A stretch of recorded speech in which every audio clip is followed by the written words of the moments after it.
नमस्कार मित्रांनो, पुन्हा एकदा तुमचे स्वागत आहे इन्फो मराठी 24 या यूट्यूब चॅनलवर।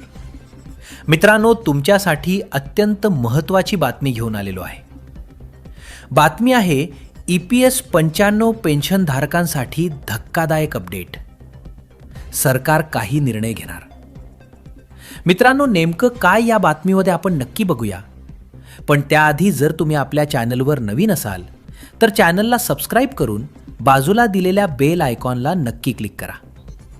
व्हिडिओ जर कामाचा आणि महत्त्वाचा वाटला तर व्हिडिओला लाईक करून आपल्या मित्रपरिवारासोबत नक्की शेअर करा। आणि हो मित्रांनो, व्हिडिओला शेवटपर्यंत नक्की बघा, जेणेकरून तुमच्याकडून कोणती माहिती सुटणार नाही। EPS 95 पेन्शनधारकांसाठी एक मोठी अपडेट समोर येत आहे। सध्या कर्मचारी पेन्शन योजना म्हणजेच EPS 95 अंतर्गत किमान पेन्शन फक्त 1000 रुपये प्रति महिना दिली जाते। मात्र देशभरातील लाखो पेन्शनधारक अनेक वर्षापासून ही रक्कम वाढवण्याची मागणी करत आहेत। दरम्यान मार्च 2026 मध्ये EPS 95 पेन्शनधारकांनी दिल्लीतील जंतर मंतर येथे मोठे आंदोलन सुरू केले। 9 ते 11 मार्च दरम्यान देशभरातील हजारो पेन्शनधारक या आंदोलनात सहभागी झाले आहेत।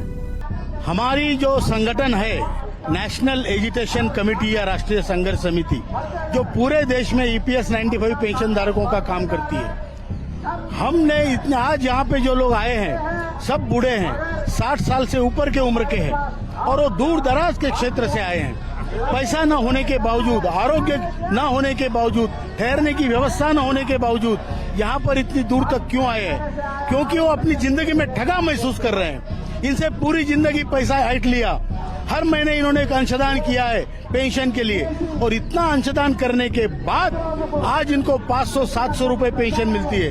कैसे जिएंगे दो बूढ़े 500-700 रुपए में? हमसे जो पैसा लिया गया है उसका वैल्यूएशन अगर किया जाए तो सरकार के पास हर एक के कम से कम 20 लाख रुपए जमा है, और इतना होने के बावजूद आप 500 और 1000 रुपए पेंशन देके हमें बोल रहे हो कि इसमें सुखी रहो। त्यांची मुख्य मागणी म्हणजे किमान पेन्शन 1000 रुपयांवरून थेट 7500 रुपये प्रति महिना करण्यात यावी। पेन्शनधारकांचे म्हणणे आहे की वाढत्या महागाईच्या काळात 1000 रुपयांमध्ये औषधं, घर खर्च आणि दैनंदिन गरजा पूर्ण करणे जवळपास अशक्य झाले आहे। देशभरात सुमारे 80 लाखांहून अधिक पेन्शनधारक या योजनेखाली येतात।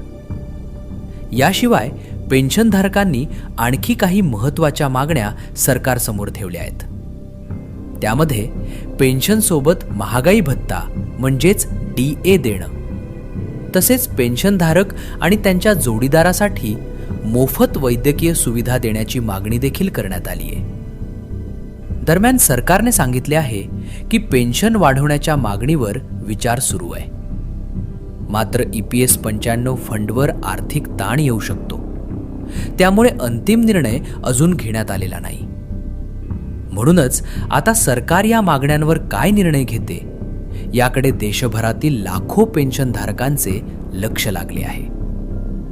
मित्रांनो, EPS 95 पेन्शन आणि सरकारी योजनांबद्दल अशाच ताज्या अपडेटसाठी आमच्या चॅनलला सबस्क्राइब करा आणि व्हिडिओला लाईक व शेअर करायला विसरू नका। धन्यवाद। तर मित्रांनो, कशी वाटली ही कामाची आणि महत्त्वाची बातमी? जर बातमी कामाची आणि महत्त्वाची वाटली असेल त्या व्हिडिओला लाईक करून आपल्या मित्रपरिवारासोबत नक्की शेअर करा। तसेच जर तुम्ही आपल्या चॅनलवर नवीन असाल तर चॅनलला सबस्क्राइब करून बाजूला दिलेल्या बेल आयकॉनला नक्की क्लिक करा। व्हिडिओ बघितल्याबद्दल खूप खूप धन्यवाद।